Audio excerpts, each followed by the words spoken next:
Kale mbalamusiza nnyo mwe bali nnyo kwanga mutugoberera nze Waswa Emmanuel Kansubire muli bulungi nnyo nnyini ddala.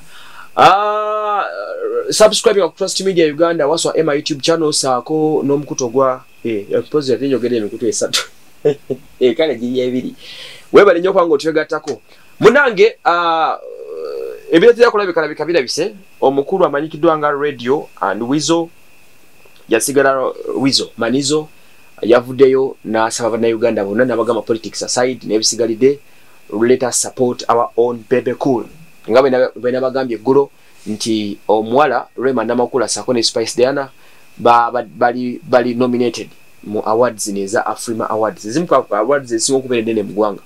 nga best female mu Eastern Africa era ne basomera ne category n'ennyonnyola bulunyo n'ebigirimu kati twazemu ne tufuna ate recommendation endala nga nomination ya mukulu ono one Bebe Banton one big size era nga Wizo yomu kuba kulembedde campaign eyokulabika nti Bebe Cool alabika nti afuna award eno Wizo Radio and Wizo bayikolaga nti yali nnungi ne Bebe Cool but ngayo ne bagamba nti eyo beef ekoma wano Kampala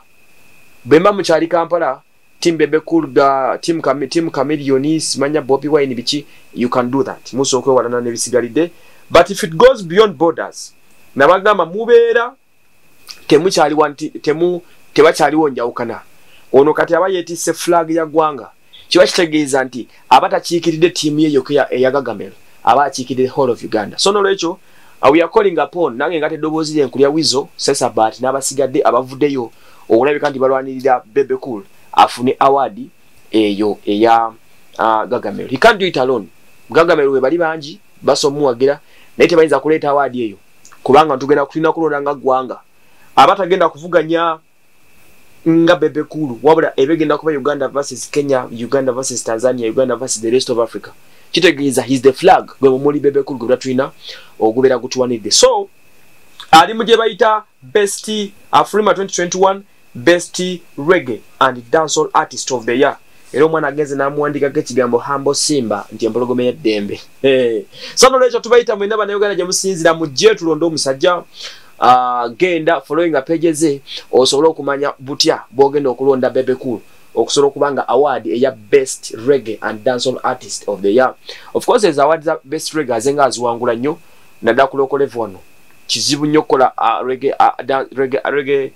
award of the year mu any award zenga zibeerawo n'omuwangula zenga kiprovinga he has proved to be one of the best reggae artists in Uganda internationally and locally so asobola okuba nga standing out with time so this time around olwokuba nti tulina nnyo byakukola bannaye tubasaba let's stand out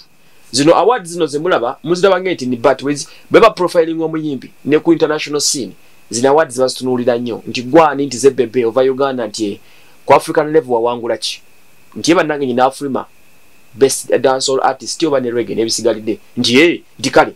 so endorsement n'ebisigadde kiba kitukolera ng'eggwanga era twongera okubeera recognized munange gyabeera gyakoma okuyimirira n'award eno mu ngalo ze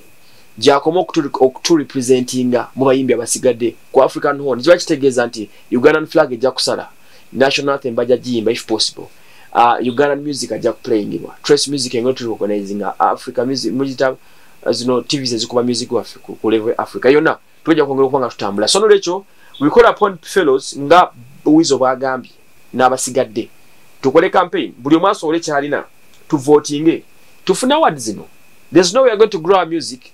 not supporting our own people abasajja abo ba Nigeria ba Tanzania they stand with theirs bukituka nga sawa ya kulonda Simba ya ngoma Diamond Platinum buli omu akola kyonna ekyetaagisa ne bamulonda ng'eggwanga naffe tulonde Bebe Cool tulonde Rema tulonde oli omwalo li Afrian erya ligenze tulonde Spice Diana tugatiramu amaanyi tuvotinge wakiri emu kweza award ejje bweziba nga zonna ziremewo okujja emu kuzejje tube na award wano kubanga ali na Irene we yagireeta ndoza mwala we yachamula abantu wano twajogerako era negenda mugundi Kenzo bajja ne Nickelodeon we yajja ne BET nakati je chesigamye up to now Uganda is recognized because of BET era mbyafa bya BET mu America mwetuli nti Kenzo yagikola ki yajiwangula so for the good of our country let's vote for Bebe Cool let's vote for Spice Diana and others tufuna award nze Waswa Emmanuel